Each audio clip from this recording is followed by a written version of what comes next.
老父亲正在被火化，然而他的脚却不停地颤抖着，似乎是忍受不了大火的灼烧，又或者他并没有真的死地。刚好这一幕被儿子巴克看到，接着一个踉跄晕倒过去。在种姓制度森严的印度，低种姓的平民生活的水深火热，他们收入的1/3都要上交给管理的财主。好在巴克天资聪颖，他的老师告诉他，每100年就会出现一只白虎王者，而成绩优异的巴克就是那个白虎。总有一天，巴克会出人头地，离开这个贫穷的村子。但因为父亲的离世，巴克不得不辍学打工，担起养家的重任。当他长大后，印度100多年的奴性历史在他身上也演绎得淋漓尽致，就像笼子里待宰的鸡，明知道下一个死的就是自己，却没有任何反抗。但有一点不同，巴克是一只比较聪明的鸡，他会在工作的时候偷听人们交谈的机密。当他得知地主的小儿子肖恩留学归来，正需要一位司机，巴克的心中就已经有了主意。他要做肖恩的仆人，就算是做奴隶，也要做高等人的奴隶。他一顿忽悠，就从奶奶那里骗来了学车的300块钱。在教练的骂声中，他终于学会了开车。当他来到地主家的豪宅，却被狠心的拒之门外。可巴克岂会就此放手？他凭借机智的头脑，对着财主就是一顿溜须拍马。习惯被捧上天的地主当即就对他打开了大门。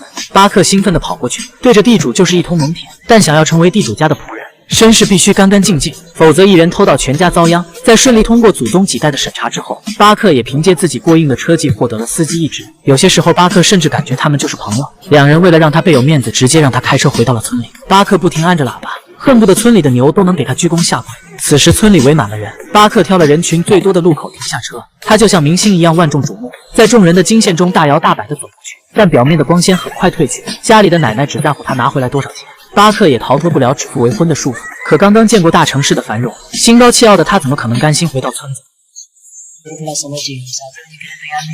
但奶奶依旧咄咄逼人，巴克只好暂时离开。哥哥很快追了上来，但也是为了嘱咐他不要忘记给家里寄钱。看来低种姓带给他的荼毒这辈子是无法抹掉的。他终于住进了财主家的地下室，穿上了梦寐以求的制服。然而巴克只是替补备胎，因为他们已经有了固定的司机秃顶。在秃顶轻松伺候富人玩耍的时候，他只能在一边洗地毯干杂活。扑鼻的灰尘呛得他喘不动气，悬殊的待遇让他内心不平。于是他开始跟踪秃顶，想要抓住他的把柄，趁机将他扳倒。皇天不负有心人，巴克终于发现了秃顶的小秘密。原来秃顶信奉的宗教是地主家最愤恨的。巴克成功挤走了秃顶，顺利上位，成为财主家独一无二的新司机。就在这时，财主的势力要继续向东拓展。刚回来的小儿子肖恩想要一展身手，他的新婚妻子苏珊也要一同前去，也给了巴克表现自己的机会。作为唯一的司机，他毅然踏上了去新德里的征程。巴克终于开上了梦寐以求的空调车。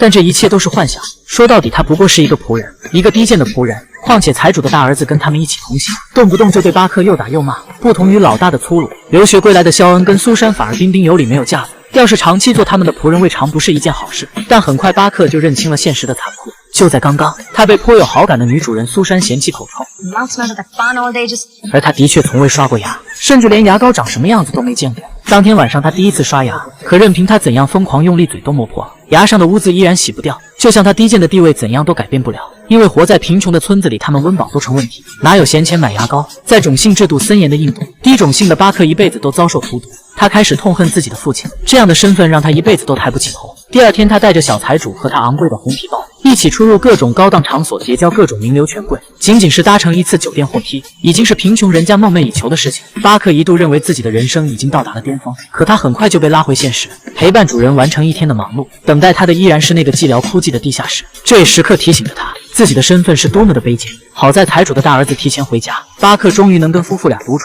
相比较凡事苛刻的大儿子，他们明显和蔼得多。然而肖恩并不想接受家族事业，他想要完成更好的学业，带着苏珊去美国定居发展，但父亲并不同意。肖恩因此苦恼不堪。此时的巴克觉得他跟主人有了共鸣，因此工作的更加卖力，也更加忠诚。可被打脸的事又发生了，因为他们根本不是一个世界的人。这天晚上，肖恩耍威撞倒女孩，随后惊慌下车查看。肖恩想要直接报警，但巴克却阻止了他，因为在印度每个家庭都会生10几个孩子，他们的父母甚至都记不清孩子的名字。况且这里是贫民窟，家里已经不堪重负，就算死了一个孩子也根本没人在意。随后巴克将车子开进修理厂，清理掉所有的血迹，同时他也不停安慰肖恩，放心，不会有人知道这个事的。当巴克回到房间，他躺在床上洋洋得意，因为他帮主人解决了一个大问题，日后一定会得到主人的青睐。果不其然，第二天一早他就被财主叫进了房间，财主和2个儿子都在，他们热情招待着巴克，还给了他一份文件，应该是一笔丰厚的奖赏吧。顿时感觉幸福来得太突然，可读着读着，巴克的笑容逐渐消失。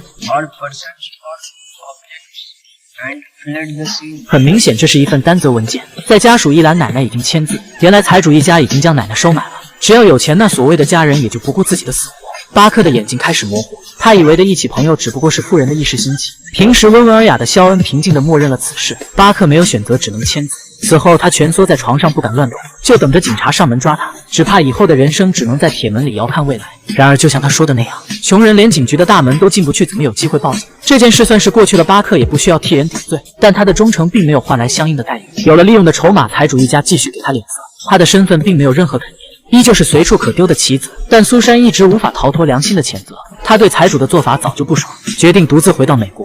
这天晚上，他找到巴克，让他把自己送到机场，并给他一笔丰厚的奖赏，这算是补偿吧。然而，肖恩将苏珊突然离开的原因全部归咎到了巴克的身上。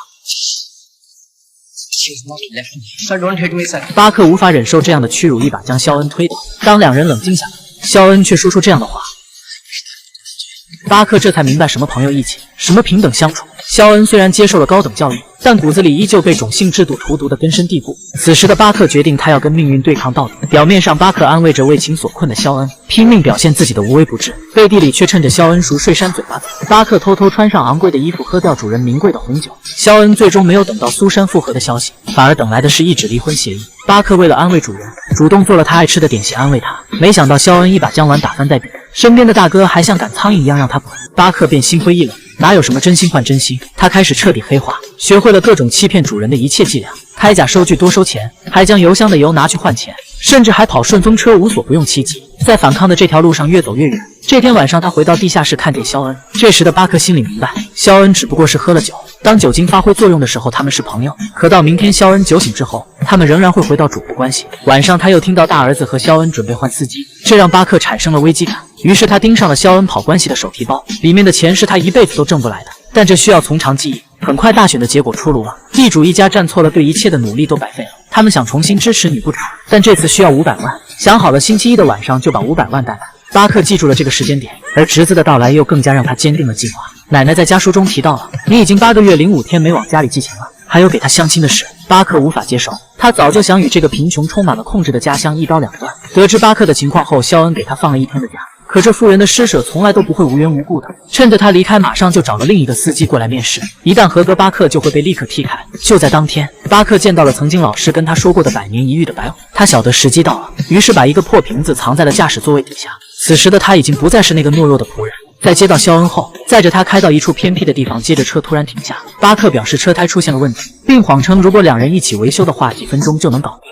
眼看约定的时间就要到了，肖恩无奈只好下来帮忙。就在肖恩蹲在地上查看的时候，巴克用准备好的碎酒瓶犹豫了几秒后，接着插进了肖恩的脖子里。肖恩到死都不敢相信，这个曾经忠心懦弱、唯命是从的司机，下手竟然如此干脆。最后，巴克带着钱开车逃离了现场。或许是有一点害怕，他大喊着释放内心的恐惧。如果说做司机这段时间他从地主一家学到了什么，那就是贿赂。于是他找到当地的警长，送上了一份见面大礼，确保自己不会被抓，然后让警察以执照过期为理由，铲除了几乎所有的竞争对手，开启了租车行，并命名白虎车行，甚至做上了当地数一数二的租车公司。这天报纸上刊登了一篇新闻，某村落一家17口被灭门。他早就知道想爬到顶层就要付出各种代价。他问侄子想父母吗？侄子没有回答他，却向他要了一杯冰淇淋，并且态度很强硬。巴克知道这侄子比自己还狠。从此出生在贫民窟里的巴克，摇身一变变成了社会名流，就连外国高层到访时，都能在接待会议上以代表的身份出席。他不再是一个受人欺压的底层小伙，而成为了一只真正的大白虎。